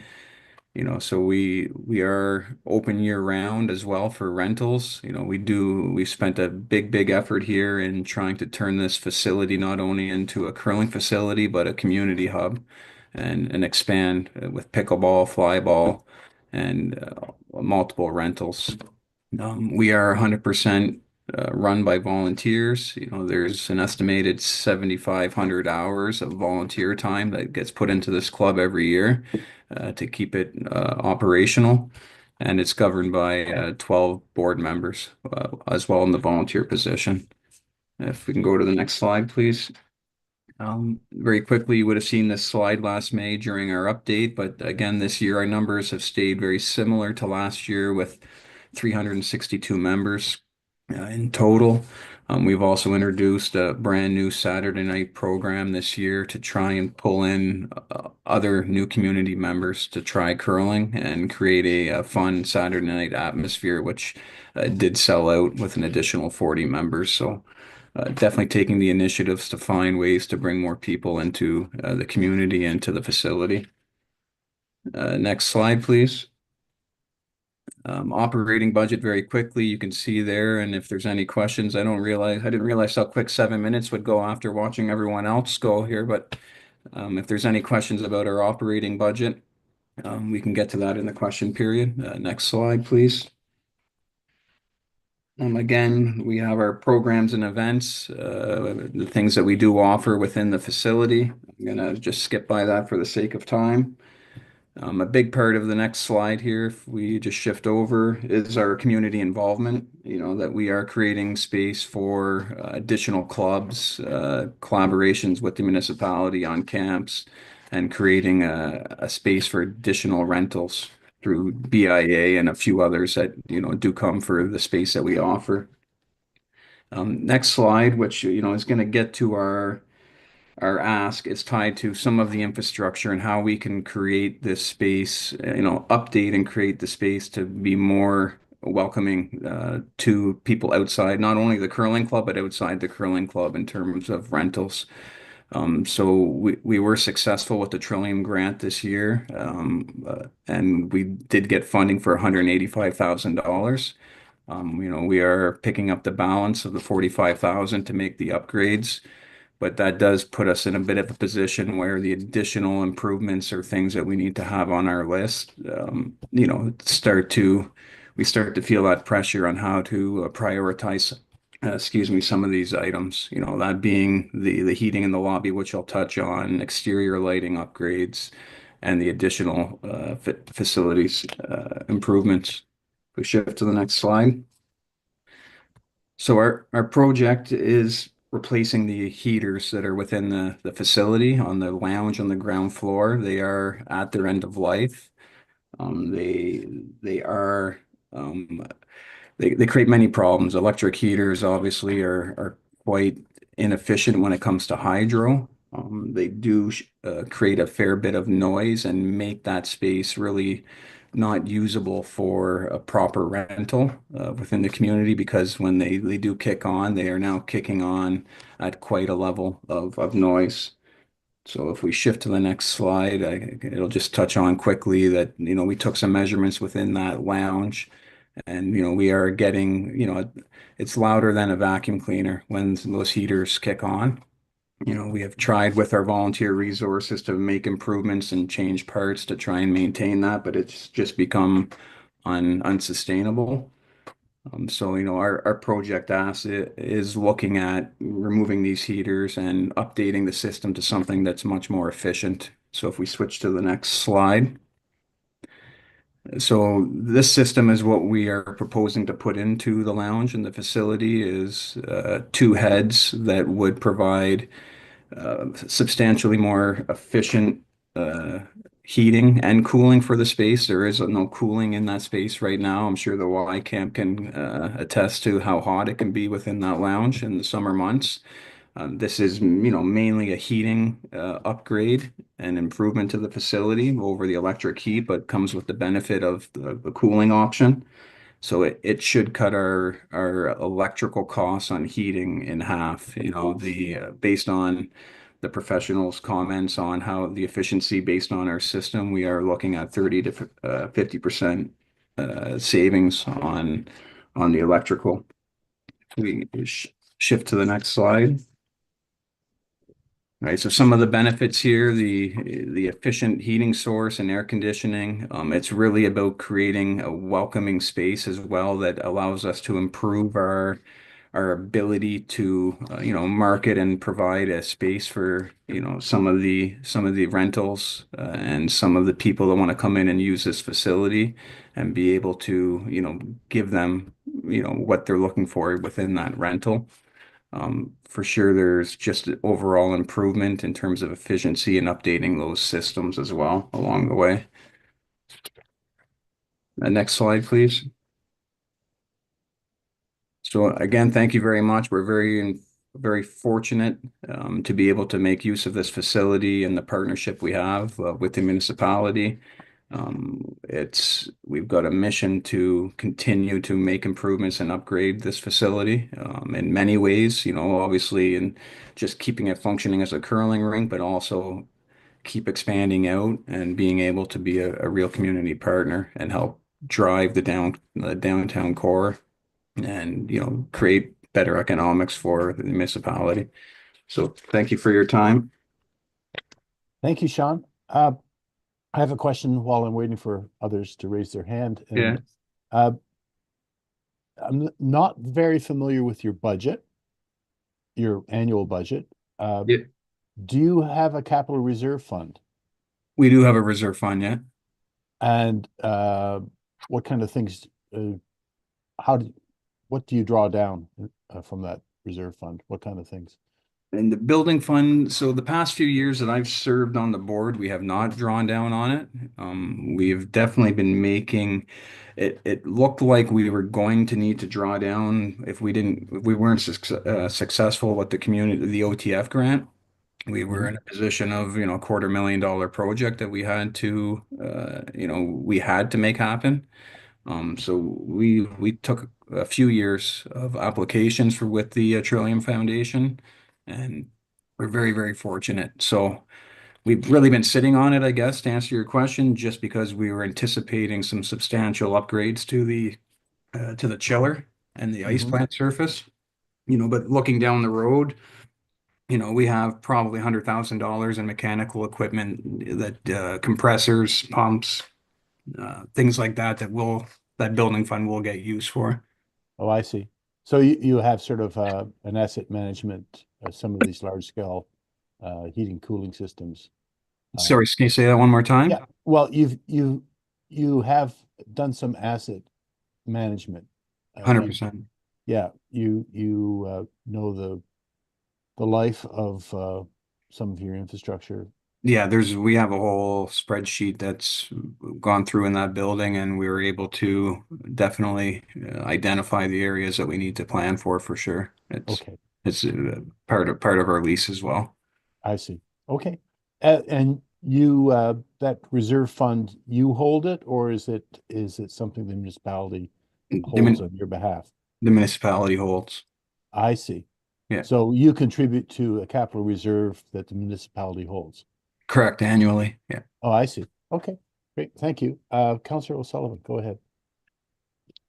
Thank you, Sean. I'm just wondering, is there a future plan perhaps to do the same thing for the upstairs, or to have air conditioning up there? I think that space could certainly be more attractive for rentals during the summertime if there was air conditioning in the upstairs as well. Do you think this is something that may be considered in the future? For sure it could be. I mean, if personally, I think we need it. We did feel as a board that fell outside the scope, the possible financial ability of this particular grant. This is definitely starting where we need to start in terms of making the upgrades to the heating and cooling in there. So that upstairs, it does have a unit that sits up on that roof that has been decommissioned long before I was probably a curling club member. So it's a much bigger undertaking to that big unit in the middle of the room upstairs. I thought that was a smoke heater. No, I don't think it's an air conditioner. It was the old air handling unit for the space. Oh, okay.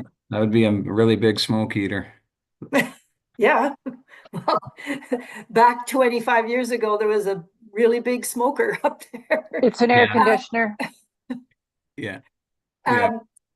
Anyway, I just wondered if there was a plan to perhaps do that and make that space up there more attractive for rentals as well. Okay, thank you.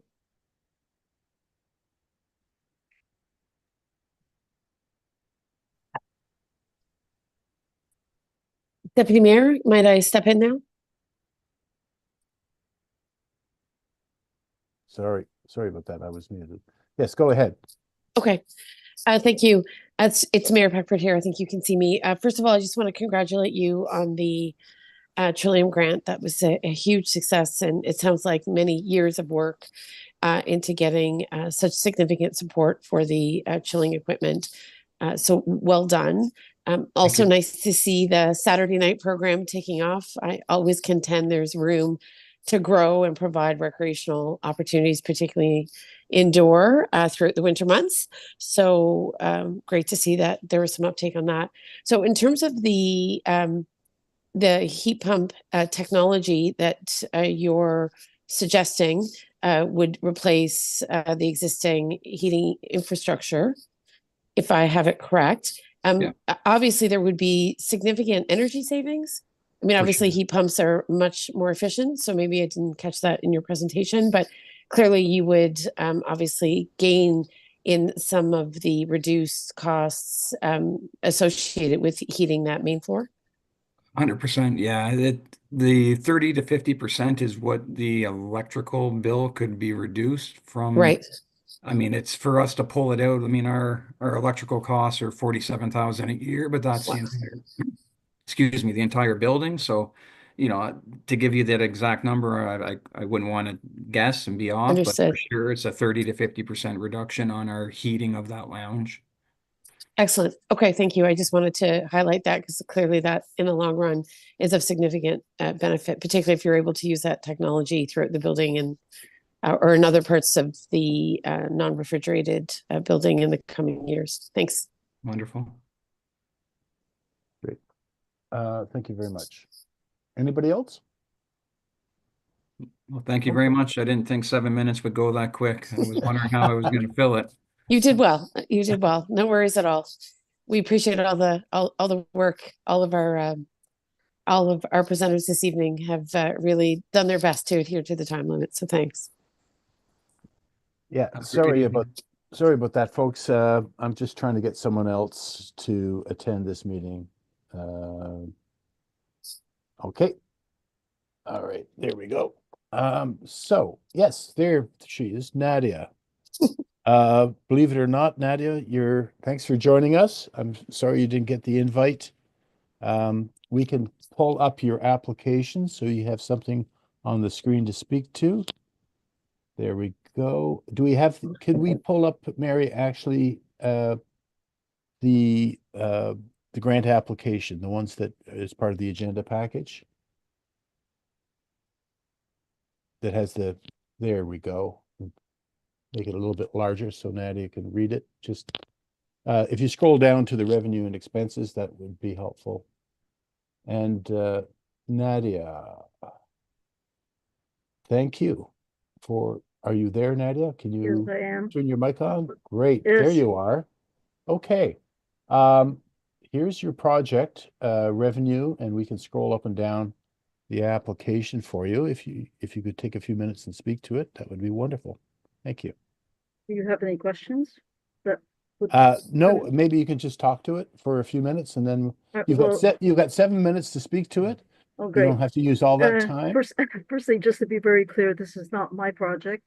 Yes. I'm sort of the face of this project, but there is a small cadre of volunteers who has been working on the project as well. So it's a cumulative project. And excuse me, we've been given the use of the hub. Sorry, we're calling it the hub now, but the engine lab on the campus, thanks to the municipalities covering the rent for us for this time. The project has been so far very successful. We expected to get a few bikes and we got 47 bikes in total. We have a major installation for the municipal center. We have trail bikes already complete that will go on the rail trail. So there's going to be a series of Ukrainian painted bikes. And we have other small projects that are already ongoing. And it seems to have what was just supposed to be a gestural project of solidarity has now almost turned itself into an industry. So we think that this will, the grant amount will, excuse me, help to offset some of the costs. And to date, 90% of the costs for materials I have covered, and 10% has been covered by my colleagues. So we've been sort of semi-sharing it.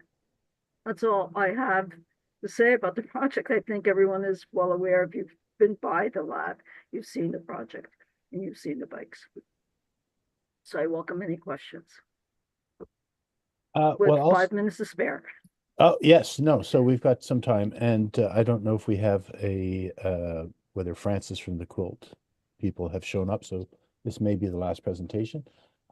Just quickly, the expenses, you only list $516 or 500 or $1,000 in expenses, although earlier you put the project cost at 9,000, I think. So in the grant request of So that was- $67.50. Yeah, that was, I've never put one of these together, so I admit that, you know, I'm sort of a babe in the woods with this. We estimated that as if we were going to get project money, then it would have to cover the rent for a long period of time. I assumed that. That was perhaps an incorrect assumption. I tried to work this through as best as I could with the application. So fundamentally, we'd be covering the rent. I honestly don't even know exactly how much it is. But, and that may sound like, you know, why don't I know? Well, because the municipality pays for it. And I honestly have never asked how much it was. I would assume it was probably about $1,500 a month. Not sure. So I'm sorry. So the $9,000 project cost consists of $1,500 a month rent. So you're looking at, you know, 7 or 8 months worth of rent to be covered by. Okay. All right. I'll go to Mayor Peckford. Thank you for indulging that question. Mayor Peckford, go ahead. Yeah, and maybe to contextualize this, the municipality, as you know, and through council resolution, adopted a twin city in Ukraine, Sokol, and as a consequence, in order to support community engagement around the twinning initiative, we were at the municipality able to secure the space that Nadia and a small team of volunteers has been using for the bike project. So really, with that in mind, some of those costs into 2025, Nadia has attempted to capture in this community grant, but it is very possible that those costs could be recouped through a different budget line, not necessarily community grant. So just want to make that clear to council colleagues. But at the same time, other costs have been incurred, as Nadia has noted, in terms of putting the effort in to refurbish all of these bikes. And we look forward to the first art installation next Friday, and there's an event invite in all of your calendars. So with that, I think, as I understand it, it's really about ongoing activities that would sustain the twinning initiative that have been very much community-led, while it was the, obviously the municipality and council that endorsed the twinning at the invitation of the Ukraine embassy and our local MP and MPP. It's really been community members that have sustained the twinning initiative, and we're very grateful for that work. And I think the community grant application was an opportunity to highlight to council how that ongoing work or other initiatives could be supported potentially through community grants or alternately through a different budget envelope at council's discretion. I'd just like to add, Your Worship, I just received an email from Roman Strashevsky at the Ukrainian embassy. Yes. And apparently, I guess you've seen it. So they're considering, they're going to be speaking to the ambassador. Someone may be at the unveiling from the embassy. Yes, thank you. I also did see that email. So all of the work that community members have done with the donated bikes from residents will culminate into that first art installation that will be in front of the municipal center. And we've enjoyed the collaboration of our Parks and Rec department, who's supported some of the groundwork to make the installation possible. Okay, before I go to Councillor Strakoyan, I'm not sure if this is a question for Nadia or Mayor Peckford, but so this community grant application, am I correct in understanding it's for activities by this group beyond the twinning initiative? It seems like there's two separate initiatives. One is our obligation, and we're obligated to fulfill the duties or the responsibilities of a twin city with Ukraine. Is this Ukrainian bike project separate from that initiative, or? No, I think it's been a mechanism through which our twinning has been best supported, is through community leadership and community engagement. Okay. led by Nadia and a team. So in some respects, while we have done the twinning, the community has undertaken a lot of the work to, in fact, manifest that twinning through the Bike Art Solidarity Project. So it's really through the community's leadership that we've been able to, I think, aspire to live up to what we had intended to do with the twinning, which was to really raise awareness, show solidarity, forge relationships with those in SoCal. So, Can I yeah, just sorry. add one more thing? Yeah, go ahead, So Nadia. We Yeah. were at the lab every single weekend for 2 days at a time. And now lately we've been there more often. The weekend that there was an event on campus with a farmer's market brought in at least 50 people into the lab over those 2 days. We were really pretty surprised. And all of the people who came in because they saw the bikes were outside and they saw the Ukrainian flag. And so they were curious what was going on. We told them the story of the bikes. We told them about our twinning. Most of the people were from Ottawa. There were a few residents and some people who had actually donated bikes who wanted to see what happened to their bikes and what they would look like, which was very nice because it was pretty much a surprise for us. So the project has carried momentum now into Ottawa because I don't think that Ottawa have perhaps even had conceived of having a Ukrainian bike art project. So it's gone much farther than North Granville at this time. Great. Councillor Strakian. Through you, Chair, thank you very much, Nadia, for presentation and bringing this to the attention of folks today. I think it's another opportunity to probably make a community aware of the work that's happening behind the scenes. So I guess just as a general comment, hopefully those council members who are part of the Arts and Culture and Heritage Advisory Committee are folding this into part of the public art conversation and where this could go forward. I think that there's opportunity there. You have registered charity status through one of the partners.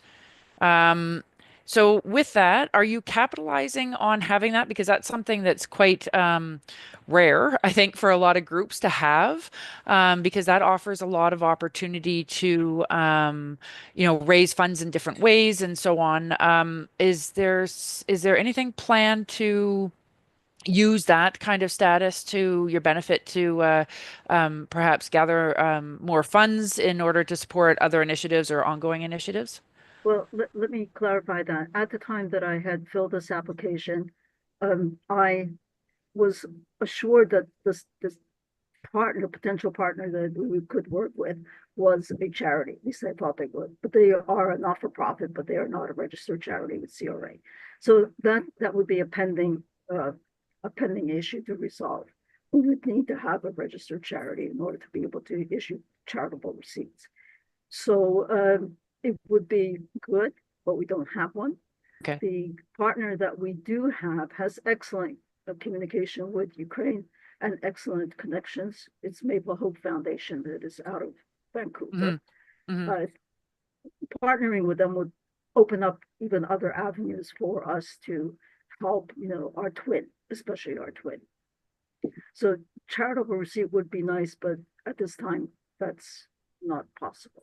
Okay, that's But good to know. Not for profit doesn't give you quite the same benefits. No, it doesn't. No. Okay, thank you very much, Nadia. Great. Any more questions or anything else you'd like to say, Nadia? As it turns out, our next presenter is not here and may not have chosen to present their application. So if you want to take a few more minutes, I know you showed up on very short notice. In fact, we were texting back and forth during the second last presentation, and I apologize for not maybe giving it 100% of my attention. But you have a chance down here to talk about the space that you hope to secure next year and maybe your plans about that space. Yeah, we've had many conversations with just you know, other residents who will come into the lab. And I apologize for my voice. I have a scratchy voice today. They've been asking what's going to happen with the lab. And I'm saying we have no idea, but we certainly have ideas for it. And we sort of describe our vision, you know, that it could become a large artist space, maker space. There's plenty of room. It needs refurbishing and it needs some minor structural and, you know, engineering things to make it absolutely a remarkable piece of architecture on the campus. There's a tremendous amount of possibilities for it. For us, it's been a wonderful space because of the size that we have and the sequestered rooms where we can put bikes, you know, in that through our little process. I think that it would be a wonderful place to have for various artists in the community. They would have space to work, space to display, and even just meeting space. That was sort of our long-term project, but it's not my project. It is the vision of many of the people who have been coming to help us out with painting the bikes.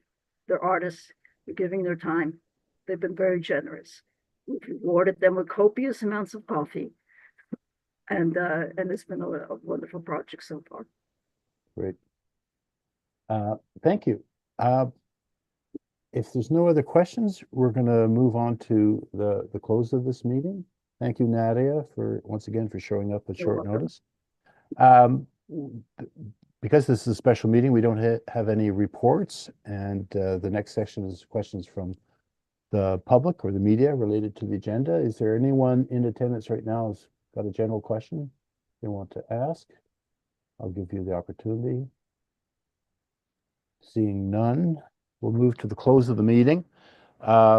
Confirmation bylaw, be it resolved that bylaw 113-24 to confirm the proceedings of council at a special meeting held on December 4th, 2024 be adopted and passed. I'd be looking for a mover for that resolution. Thank you. I'll move. Sullivan and Councillor Wilson, we'll have you second it and call the vote. All in favor? Aye. Aye, great, thank you. And next is a resolution to adjourn. Be it resolved that the special meeting of council adjourn at 8:36 p.m. I'll move. Thank you, Councillor Strakian. Second. And seconded by Councillor Wilson. I'll call the vote. All in favor? Yes.